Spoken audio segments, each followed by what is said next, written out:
Алтын сақа. Ертеде ешкі жүні бөртеде бір байдың бір баласы болыпты. Бай баласының алтын сақасы 5 төбеті бар екен. Бала сақасын күндіз қалтасына салып, түнде ұйықтағанда басына жастап жататын көрінеді. Бай жайлауға көшеді. Жалғыз баласының алтын сақасы жұртта ұмыт қалып қояды. Асық ойнайын десе, сақасы жоқ бала алтын сақасын жоқтап жылайды. Әкесі сонда: көшіп жүргенде жұртта қалыпты, барып алып келе ғой дейді. Бала бармақшы болады да әкесінен: әке, қандай тайға мініп барайын деп сұрайды. Жылқышыдан сұрап мін, дейді бай. Жылқышы балаға: құрығыңды құлдыратып, жүгеніңді сылдыратып, жылқыға бар. Қай тай бетіңе қараса, соны мін. Алтынның жанында жын шайтан мыстандар жүреді. Абай бол, дейді сақтандырып. Бала құрығын құлдыратып, жүгенін сылдыратып, жылқыға келсе, шеттегі бір қотыр тай балаға қарай қалады. Сол қотыр тайды ұстап, жүген дейді. Жүген дегенде тайдың қотыры жазылады. Үстіне тоқым салғанда құнан болады. Үстіне ер салғанда дөнен болады. Айылын тартқанда 5 ат болады. Бала үстіне қарғып мінгенде тұлпар болып, көзді ашып жұмғанша жұртқа жетіп келеді. Жұртқа келсе, алтын сақасы ошақ басындағы тезек түбінде жатыр екен. Сақа жанында жалмауыз кемпір отыр екен. Бала кемпірге: шешей, анау жатқан сақамды алып берші, дейді. Сонда кемпір былай деп жауап береді: шырағым, өзің түсіп ал. Кәріліктен отырсам тұра алмаймын, тұрсам отыра алмаймын.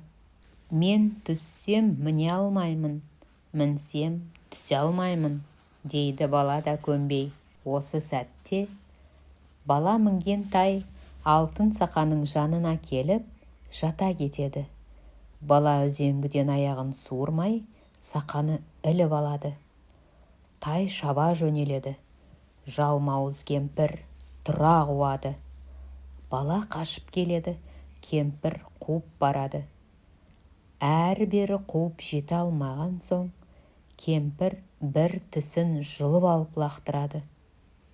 Тіс тайдың бір аяғын жұлып түсіреді. Тай 3 аяғымен қашып жеткізбейді.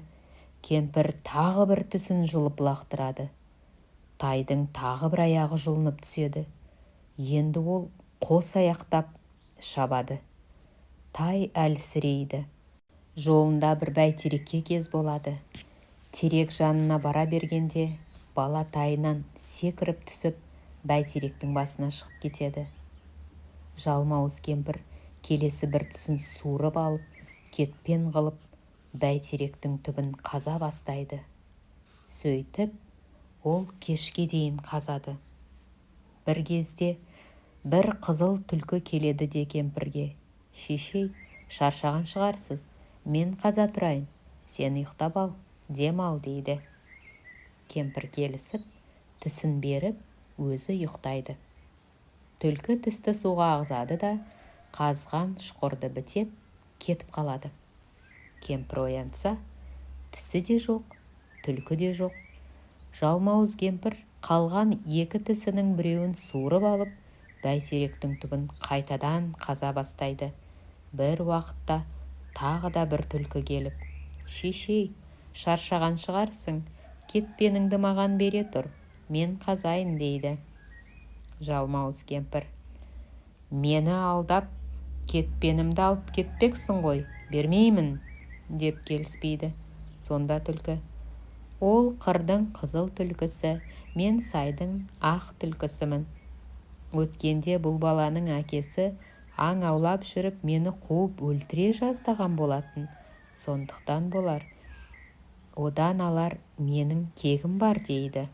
Жалмауыз кемпір түлкінің сөзіне сеніп, тісін түлкіге береді. Ал өзі жатып ұйықтайды. Түлкі болса тісті суға ағызып жібереді де, шұқырды бітеп, қашып кетеді. Кемпір тұрса, тағы кетпені де жоқ, түлкі де жоқ. Алда ойбай-ай, алдаған екен ғой, деп санын соғып қалады. Жалмауыз кемпір соңғы тісін суырып, кетпен қылып, ағаштың түбін қаза бастайды. Ол осылай қаза-қаза бәйтеректі құлатуға жақындайды. Осы кезде баланың төбесінен бір топ қарға өтеді. Бала оларға қарап: ау, қарғалар, қарғалар, қанатымен жорғалар, жайлаудағы бес төбетіме хабар айт, мені жалмауыз кемпірден арашалап алсын, деп дауыстайды. Бірақ қарғалар қарқ етіп ұшып кетеді. Енді төбеден үйректер ұшып өтеді. Бала оларға да сәлемдемесін айтады. Алайда үйректер де үндемей кете барады. Бір кезде ол бәйтеректің төбесінен әрлі-берлі ұшып жүрген бір қарлығашты байқайды. Бала: қарлығаш-ау, қарлығаш, сөзіме құлақ сал, деп өтінеді.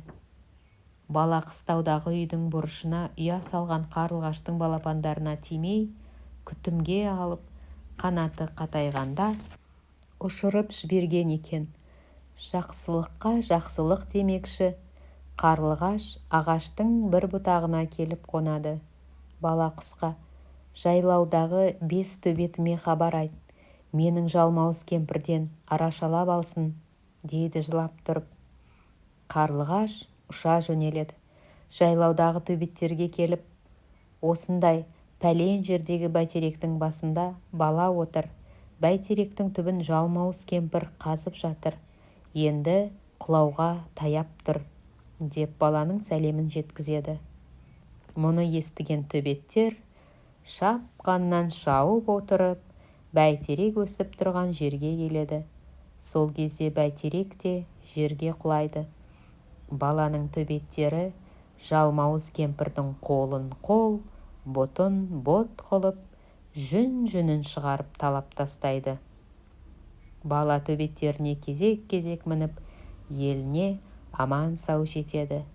Баланың жалмауыздан аман-есен құтылып келгеніне әке-шешесі қатты қуанып, ел-жұртын жиып, үлкен той қылады.